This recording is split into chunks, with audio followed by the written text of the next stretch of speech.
Hey guys, good evening. Welcome back to a fresh video.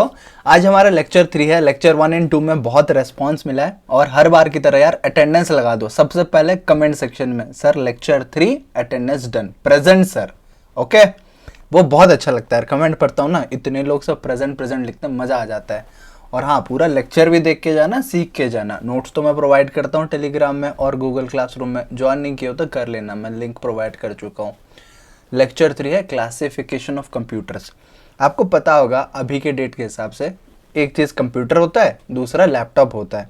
But क्या इतना ही limitation है? इसके अलावा कुछ और वैरायटी नहीं है? नहीं भाई, बहुत वैरायटी है। पहले के कंप्यूटर्स बहुत सारे वैरायटीज़ के थे और आज के डेट में भी बहुत सारे वैरायटीज़ के कंप्यूटर है। तो ये आपको जानना बहुत ज़रूरी बनता है, उसके बारे में आज हम डिस्कशन करेंगे। तो ये जो क्लासिफिकेशन हुआ है, किस बेसिस पे क्लासिफिकेशन हुआ है?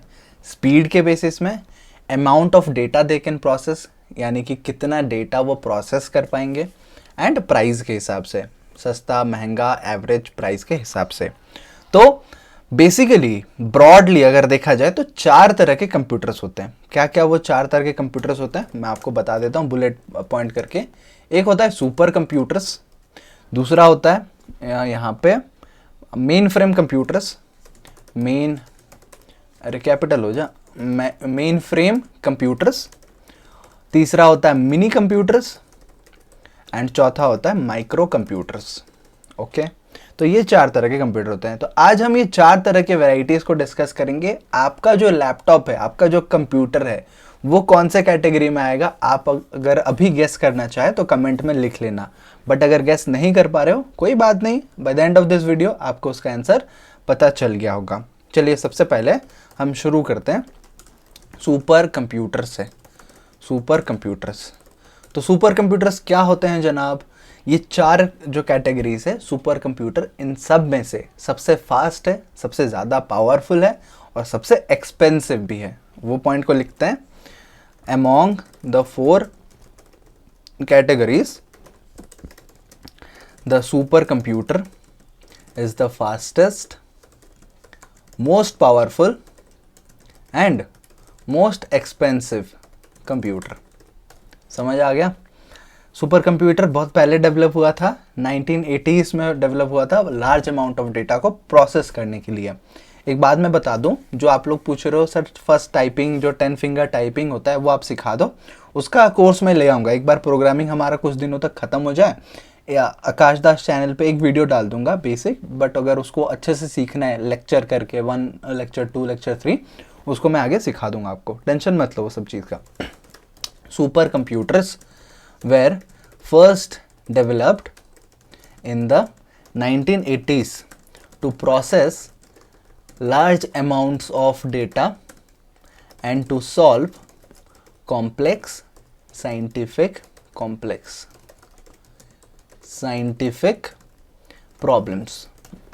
समझ आ गया? उस टाइम पे 1980s में लार्ज अमाउंट ऑफ डेटा को प्रोसेस करने के लिए यूज किया जा रहा था और साइंटिफिक प्रॉब्लम्स को सॉल्व करने के लिए। सिंपल नहीं, कॉम्प्लेक्स साइंटिफिक प्रॉब्लम्स। कॉम्प्लेक्स मतलब यार बहुत ज़्यादा उसमें कैलकुलेशन रहेगा, स्टेप 1 स्टेप 2 स्टेप 3 रहेंगे। पहले इसका डेटा को लो, फिर उसको प्रोसेस करके दूसरा वैल्यू में डालो, ऐसे कर करके बहुत ज़्यादा डेटा प्रोसेसिंग होता था। अब यहाँ पे क्या होता है? सुपर कंप्यूटर्स, नेक्स्ट पॉइंट लिखेंगे, अरे हाँ, super computers use parallel processing technology and can perform more than 1 trillion calculations in a second। यानी कि ये इतने फास्ट होते हैं कि यार पैरेलल प्रोसेसिंग टेक्नोलॉजी को यूज़ करते हैं। पैरेलल प्रोसेसिंग टेक्नोलॉजी मतलब एक टाइम पे मल्टीपल काम हो रहा होगा, 1 by 1 नहीं, जबकि पैरेलल ये भी काम हो रहा है, वो भी काम हो रहा है, तीसरा काम भी हो रहा है, और 1 ट्रिलियन से भी ज़्यादा कैलकुलेशंस को ये परफॉर्म कर सकता है 1 सेकेंड में। आप सोच रहे हो, millions of instructions, billions of instructions, तब जाके आता है ट्रिलियंस ऑफ इंस्ट्रक्शंस। तो 1 ट्रिलियन कैलकुलेशन कर सकता है 1 सेकेंड में। इसके बाद a single super computer can support thousands of users at the same time. ये क्या गजब की बात बोल दी सर आपने।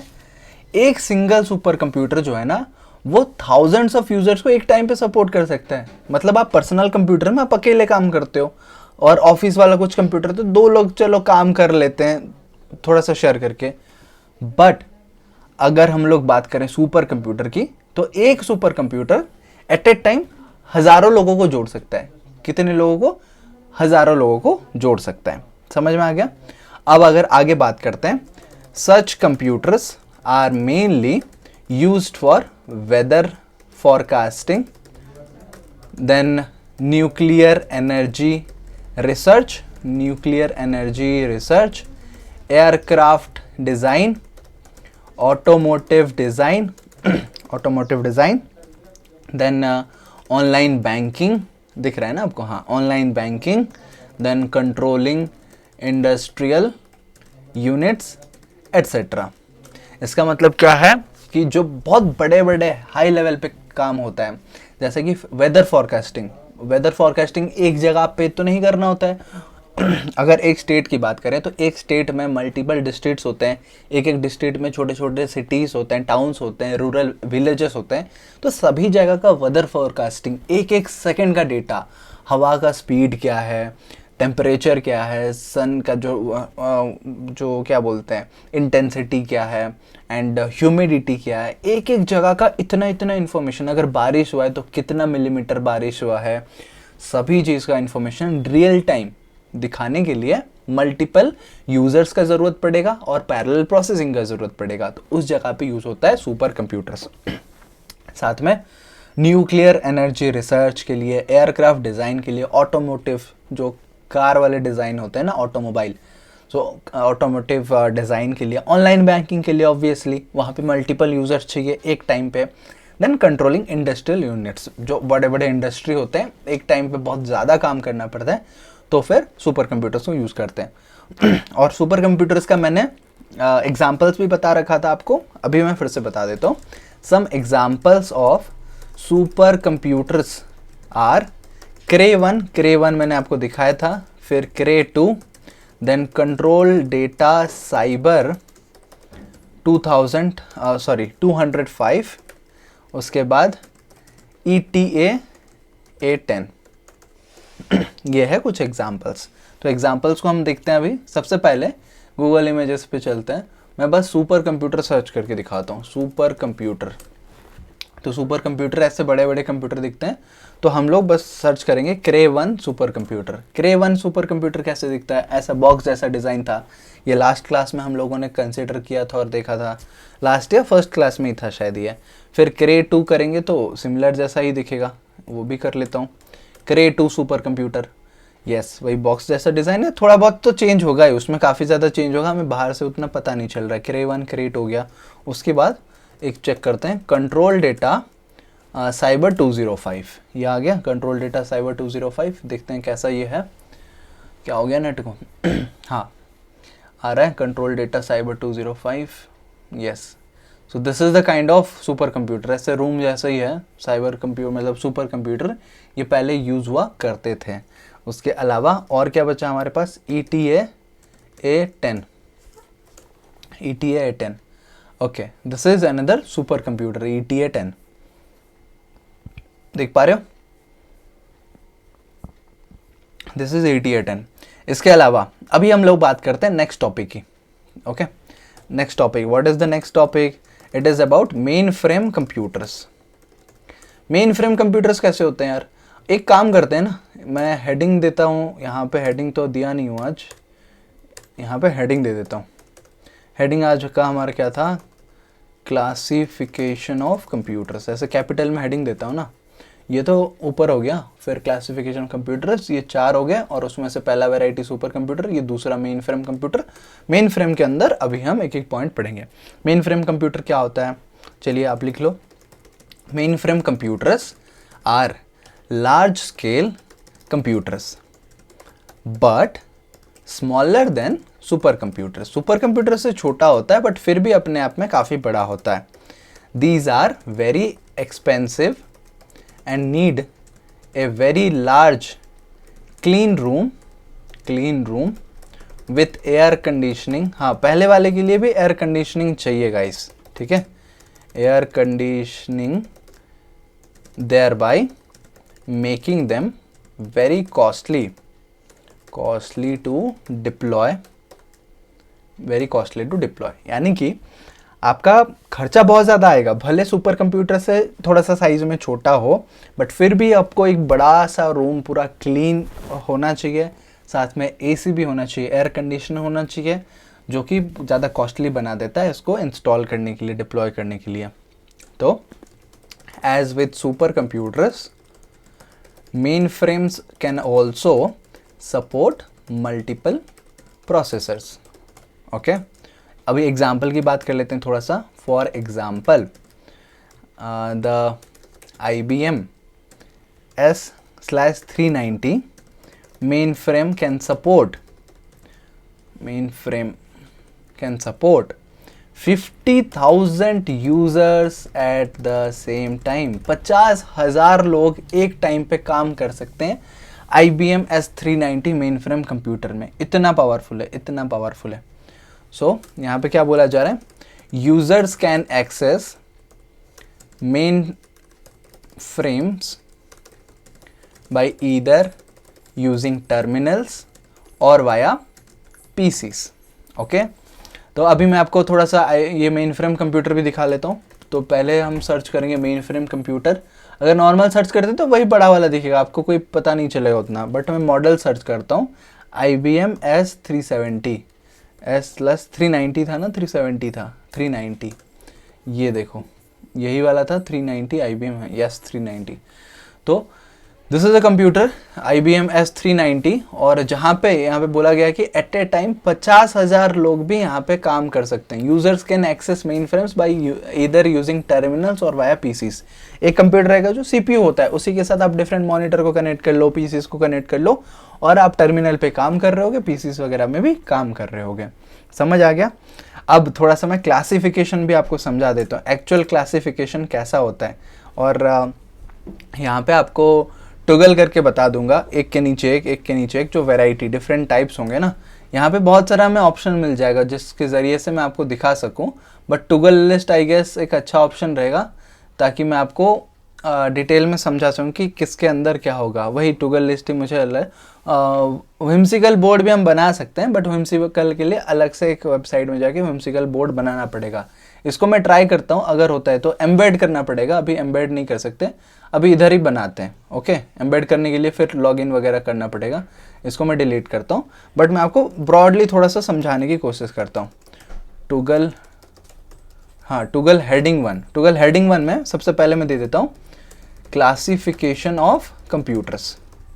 अब इसके अंडर हम क्या लिखेंगे यहाँ पे, इसके अंडर, हाँ, तो यहाँ पे लिखते हैं टॉगल हेडिंग 2। टॉगल हेडिंग 2 करके 4 वेराइटीज़ रहेगा हमारा, सुपर कंप्यूटर्स, फिर उसके बाद टॉगल हेडिंग 2 में दूसरा रहेगा मेन फ्रेम कंप्यूटर्स, देन तीसरा टॉगल हेडिंग 2 में मिनी कंप्यूटर्स, और फिर लास्ट में माइक्रो कंप्यूटर्स। तो toggle heading 2 micro computers done. अब इसके अंदर सुपर कंप्यूटर के अंदर कोई वैरायटी नहीं है, सुपर कंप्यूटर अपने आप में एक वैरायटी है। अब क्या करेंगे, मेन फ्रेम के अंदर हमारा 2 चीज़ आएगा, तो उसको मैं बुलेट में लिख लेता हूँ। क्या आएगा, एक आएगा डम्ब टर्मिनल्स और दूसरा आएगा इंटेलिजेंट टर्मिनल्स।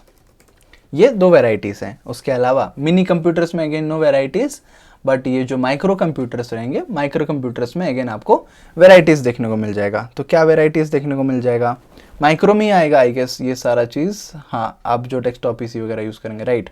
तो आपको आंसर भी मिल गया किसके अंडर वो चीज़ आएगा। तो माइक्रो कंप्यूटर्स की बात करते हैं।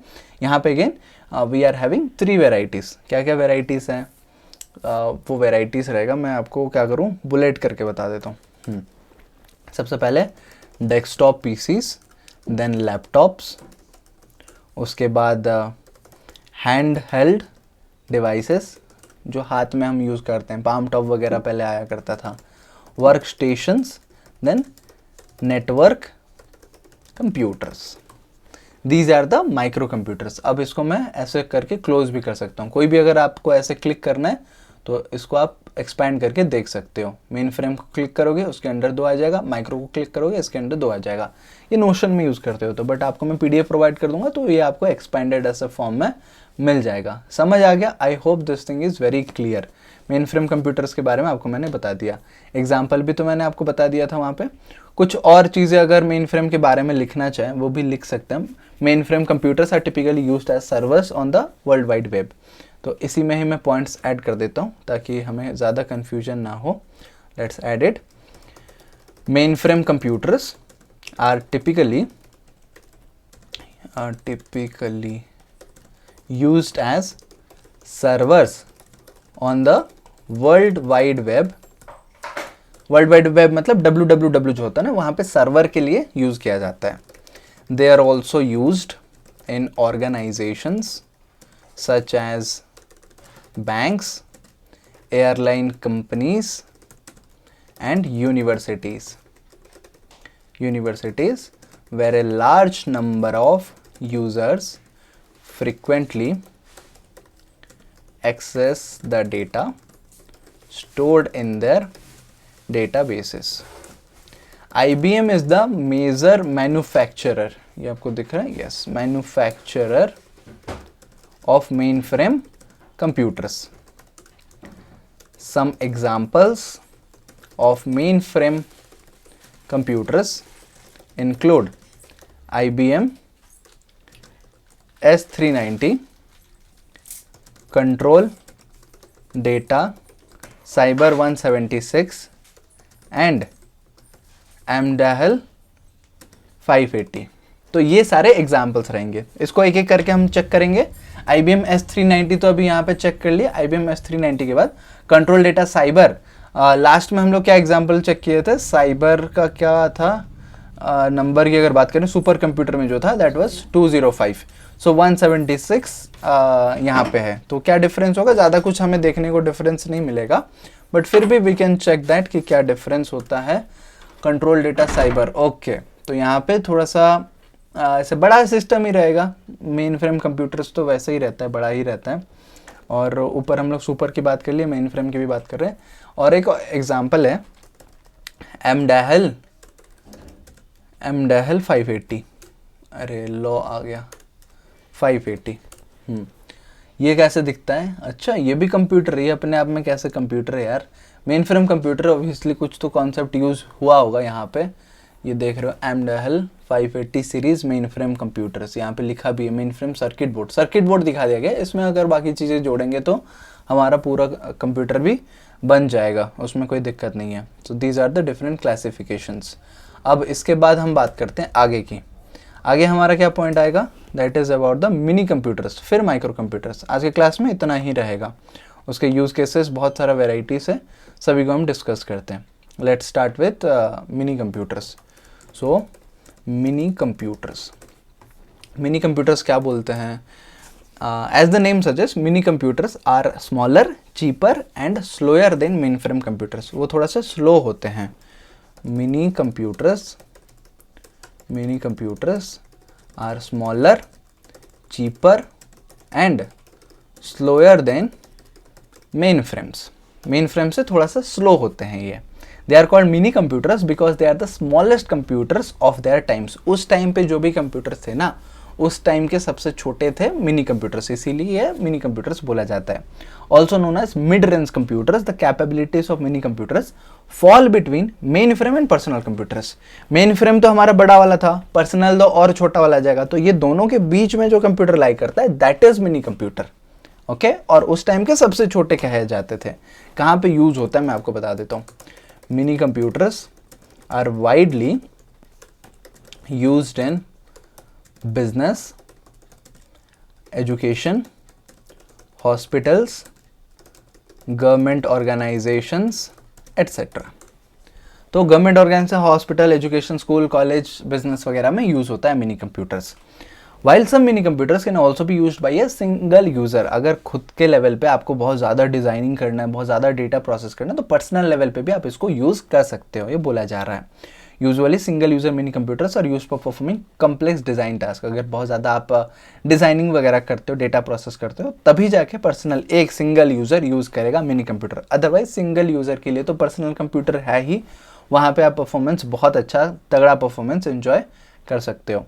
Next, as with main frames mini computers can also be use as servers. ये भी सर्वर्स के हिसाब से हम इसको यूज़ कर सकते हैं। और इसका फर्स्ट मैन्युफैक्चर कौन था? DEC, digital equipment corporation. ये मैं लिख लेता हूँ।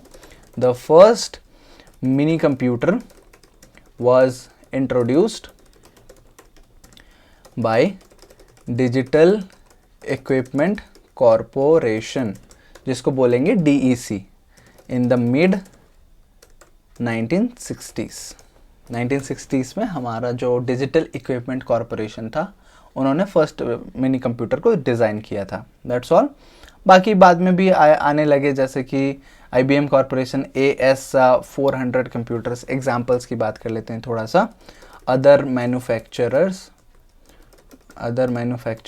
Of mini computers include IBM Corporation AS400 computers, then Data General Corporation and Prime Computer।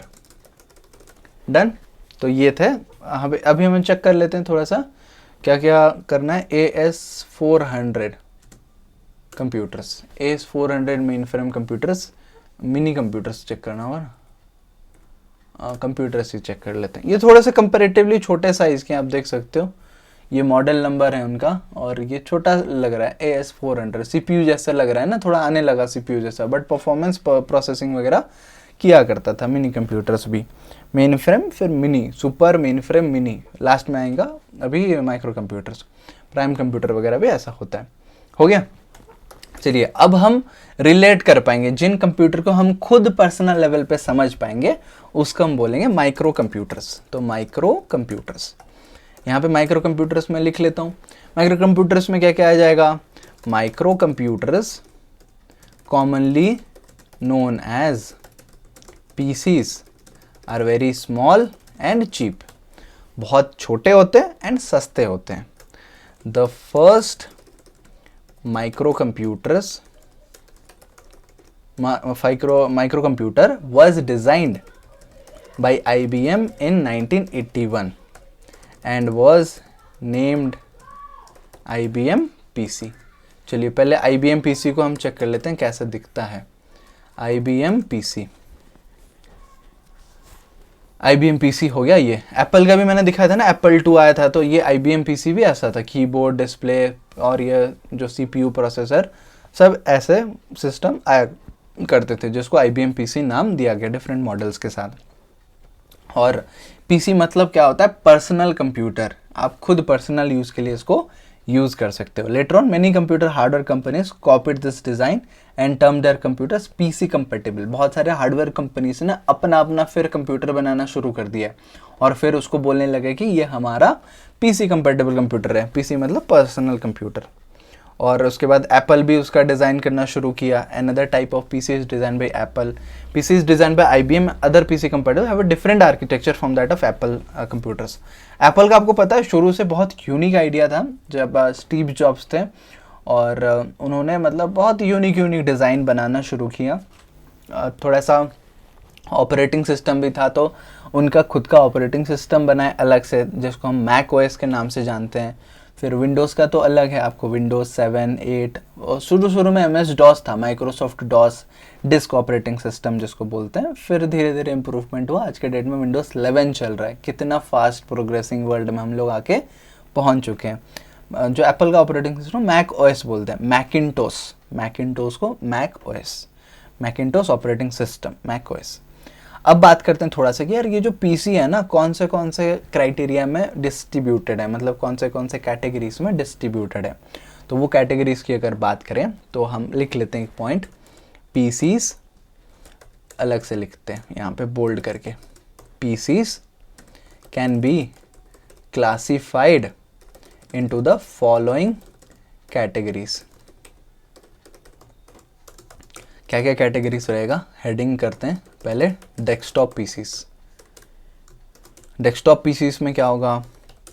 A desktop PC is the popular model of PCs. The system unit of the desktop PC can be placed flat on desk and table. Desktop PC का मतलब क्या है कि आप इसको desk पे रख सकते हो, आप टेबल पे रख सकते हो, इसीलिए इसको कहा जाता है डेस्कटॉप पीसी।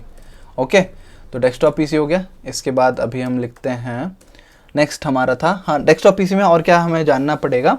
ये बहुत हैंडी होते हैं, इजीली कैरी कर सकते हैं, मतलब लैपटॉप जैसा तो नहीं होता है, बट लैपटॉप को भी आप एक तरह के डेस्कटॉप पीसी बोल सकते हो, जो कि पोर्टेबल पीसी है, पोर्टेबल कंप्यूटर।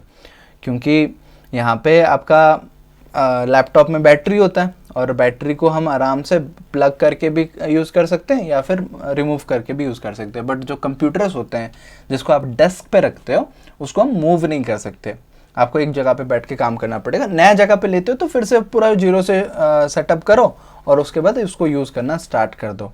बट लैपटॉप क्या है, आप थोड़ा चार्ज कर लिए और जाके फिर उसको यूज़ कर सकते हो। That is the desktop PC. Okay, desktop PC. मैं अलग कैटेगरी भी बता देता हूँ आपको यहाँ पे, लैपटॉप्स। ठीक है, तो लैपटॉप्स क्या होता है? जहाँ पे बैटरी होता है, पोर्टेबल रहता है, ये तो आपको पता है, इसके बारे में और ज़्यादा बताने की ज़रूरत नहीं है। बहुत सारे डिवाइसेस यहाँ पे कनेक्ट हो जाएंगे, वेबकैम हो गया, कीबोर्ड हो गया, माउस हो गया, एक्सटर्नली कनेक्ट कर सकते हो। अपने आप में भी इसमें ट्रैक पैड होता है, कीबोर्ड होता है, वही चीज़ है आप लैपटॉप में जो देखते आ रहे हो, बिल्ट इन कीबोर्ड होता है। एक्सटर्नल भी आप इसमें यूज़ कर सकते हो। So desktop PC, laptop. What is the next thing? Next thing is work stations. तो वर्क स्टेशंस में क्या होता है? Work stations are single user computers that have same feature as PC. Same feature होते हैं, जो लैपटॉप और desktop में रहेगा ना, वही सेम फीचर्स आपके वर्क स्टेशंस में भी रहेगा। बट वर्क स्टेशंस का क्या चीज़ है? दे आर मोर एक्सपेंसिव और पावरफुल देन नॉर्मल कंप्यूटर। ये थोड़ा सा एक्सपेंसिव होता है।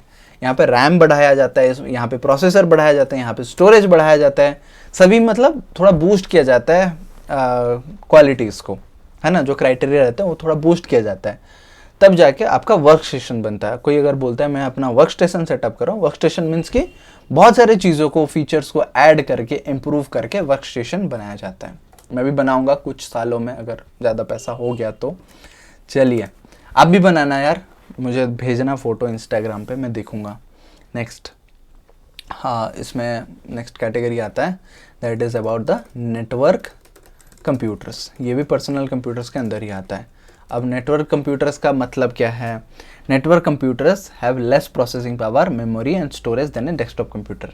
नेटवर्क मतलब आपके नेटवर्क में वो कनेक्टेड रहेंगे। घर का जो लोकल नेटवर्क होता है, ऑफिस का जो लोकल नेटवर्क होता है, उसको हम रिमोटली, वायरलेसली एक्सेस कर पाएंगे यूजिंग इंटरनेट या फिर इंट्रानेट। जैसे कोई कॉलेज होता है, मैंने अपने कॉलेज में ये चीज़ देखा हुआ है, अगर आपका भी कॉलेज है तो वहाँ पे जो इंटरनल फाइल मैनेजमेंट सिस्टम होता है इंटरनेट के जरिए से होता है, INTRANET। एक होता है इंटरनेट। इंटरनेट मतलब पूरा दुनिया, आप कहीं से भी कुछ डेटा आप निकाल सकते हो। बट इंट्रानेट मतलब अपने लोकलिटी में, लैन, लोकल एरिया नेटवर्क में आप जो भी डेटा, फाइल वगैरह स्टोर करना चाहो आप कर सकते हो। That is about the network computers. Basic information जितना चाहिए था मैं वो आपको उतना इन्फॉर्मेशन दे रहा हूँ। उसके अलावा नेक्स्ट अगर बात करें हैंड हेल्ड कंप्यूटर्स, तो ये हैंड हेल्ड कंप्यूटर्स क्या होते हैं? ये स्मार्टफोन्स, टैबलेट पीसीज, फैबलेट्स। फैबलेट्स पहले आता था ना, फैबलेट्स आपको नहीं पता? ये दिखा देता हूँ, फैबलेट्स। ये देखो, आईपैड से थोड़ा सा छोटा, टैबलेट से थोड़ा सा छोटा, फ़ोन से बड़ा, इसको फैबलेट बोलते हैं। बट आज के डेट में यार फ़ोन भी इतने बड़े आ चुके हैं ना, तो उसको आप फैबलेट ही बोलोगे। पहले वैसे फैबलेट हुआ करता था, वही स्मार्टफोन टैबलेट के बीच में फैबलेट, है ना। ये देख रहे हो, साइज़ 5.0 इंच से 5.3 इंच। आजकल तो स्मार्टफोन ही 6 इंच का आ रहा है, तो tablet 7 inch, 8 inch, 9 inch, 10 inch वगैरह कैलकुलेट हो जाएगा। आईपैड वगैरह होता है, सैमसंग का टैबलेट होता है, वो टैबलेट्स में आ जाएंगे। स्मार्टफोन अभी और वो छोटा फ़ोन नहीं रहा है, अभी तो सभी के पास बड़ा बड़ा स्मार्टफोन है। तो फैबलेट कैटेगरी अभी बोल सकते हो वैनिश हो गया, वो ओवरलैप कर लिया स्मार्टफोन ने। ये मिड 1990s में यूज़ हुआ था। स्मॉल साइज स्क्रीन होते हैं, कीबोर्ड भी रहता है। पैम टॉप भी आपको दिखा देता हूँ, पैम टॉप, ये देखना, इसको बोलते हैं यार पैम टॉप। मतलब आप ऐसे फोल्ड रहेगा, उसको आप खोल दोगे, मोबाइल जैसा भी यूज़ कर पाओगे आप। साथ में कीबोर्ड भी रहेगा इसमें, तो कीबोर्ड भी आप टाइप कर सकते हो। देख रहे हो, ये सारे थे पैम टॉप। SD कार्ड रीडर भी कुछ कुछ हो रहा है, बहुत तरह तरह के ऐसे आए थे पैम टॉप वगैरह। एंड्रॉयड भी रहेगा, विंडोज़ भी रहता है कभी कभार। पैम टॉप कंप्यूटर्स देख रहे हो, गेम वेम भी आप खेल सकते हो, कंट्रोलर्स रहेगा। So these were the palmtops, palm जो पैम में रख सकते हैं। हो गया, समझ आ गया। तो स्मार्टफोन, टैबलेट, PC ये सब के बारे में तो आपको पता है। इसका मेन यूज़ केस क्या होता है यार? मेन यूज़ केस होता है कि आप कोई वीडियो कॉन्फ्रेंसिंग कर रहे हो, या फिर कोई डॉक्यूमेंट पढ़ रहे हो, मूवी देख रहे हो, गेम खेल रहे हो, फोटो वीडियो सॉन्ग आप शेयर कर रहे हो, डॉक्यूमेंट्स वगैरह, इंटरनेट करना है, मेल्स भेजना है, सोशल मीडिया यूज़ करना है बिजनेस पर्पस के लिए, या फिर कोई एडिटिंग करना है डॉक्यूमेंट्स का, एंड फ़ोटो खींचना है, नोट्स बनाना है, प्रेजेंटेशन देना है, ये सभी पर्पज़ के लिए ये जो छोटे छोटे टैबलेट्स होते हैं ना, ये बहुत हैंडी होते हैं। ओके, सो हैंडहेल्ड कंप्यूटर्स में वो सारे वेराइटीज़ आ जाएंगे। फ़ोन प्लस टैबलेट को फैबलेट बोला जाता था, जो कि बीच का रेंज था, बट अभी तो वो और रहा नहीं। इसीलिए 4 से 5 इंच फ़ोन होता था, 5 से 10 इंच तक फैबलेट, फिर उसके बाद 10 इंच के बाद आपका आ जाएगा टैबलेट। बट आज के डेट में फ़ोन ही वो ओवरलैप कर लिया। यही थे कुछ कुछ चीज़ें यार, बेसिक चीज़ें आपको जो बताना था। Samsung Galaxy, LG, HTC, Huawei, Micromax, Lenovo, Sony, ये सारे फैबलेट अपना ले आ रहे थे। अब मैं आपको बताता हूँ यार रास्पबेरी पाई क्या होता है। रास्पबेरी पाई, ये देखो रास्पबेरी पाई, ये रास्पबेरी आ गया यार, रास्पबेरी पाई। हाँ देखो, एक वर्ड ऐड करने से कितना चेंज हो गया। रास्पबेरी पाई क्या है? ये एक मतलब छोटा सा ऐसा डिवाइस है जहाँ पे आप इसको टीचिंग पर्पस के लिए यूज़ कर सकते हो, है ना। क्रेडिट कार्ड साइज जितना होगा, ये छोटा सा कार्ड जैसा, और इसको आप यूज़ करके आप प्रोग्रामिंग स्किल सिखा सकते हो। या इसमें बहुत सारे कंपोनेंट्स होते हैं, आप खुद भी ऐड कर सकते हो। ये देख रहे हो, USB पोर्ट्स वगैरह रहता है, इथरनेट पोर्ट रहता है, देन साथ में आप वाईफाई मॉड्यूल, लिंक मैंने ओपन कर दिया, इमेज करते, open image in new tab. हाँ, तो यहाँ पे क्या होता है ना कि आप वाईफाई मॉड्यूल, ब्लूटूथ मॉड्यूल, ये सब भी आप यूज़ कर सकते हो यहाँ पे टीचिंग पर्पस के लिए। प्रोग्रामिंग सिखाना हो गया, कोडिंग करना हो गया, छोटे छोटे गेम कंसोल बनाने हो गया, वर्ल्ड क्लॉक बनाना हो गया, FM रेडियो, ये सभी चीज़ें आप बना सकते हो। Okay, security camera, CCTV camera, या फिर छोटा सा ड्रोन, ऐसे चीज़ों के लिए आप यूज़ कर सकते हो। इसमें कोड लिख के ऑटोमेट कर सकते हो। लाइट ब्लिंक करवाना है, डोर ओपन करना है, कुछ सिक्योरिटी सिस्टम देखना है, everything you can do that. Coding चाहिए इसके लिए, थोड़ा बहुत आप कोडिंग सीख लोगे तो आप रास्पबेरी पाई में भी काम कर सकते हो। So guys, that's all for this video. I hope attendance लगा लिए होगे हर कोई स्टूडेंट, नया चीज़ सीख लिए। पैम टॉप, ये जो रास्पबेरी पाई है, ये नया चीज़ था आप सभी के लिए। आई होप ये आप याद रखोगे, भूलोगे नहीं, नोट्स भी बनाओगे। एंड ये था आज का सेशन। ये नोट्स मैं प्रोवाइड कर दूंगा आपको जो मैंने लिखा है। साथ में अगले लेक्चर में हम बात कर रहे होंगे यार basic applications of computers. Computers कहाँ कहाँ पे यूज़ होते हैं, किस किस जगह पे यूज़ होते हैं, कैसे कैसे यूज़ होते हैं।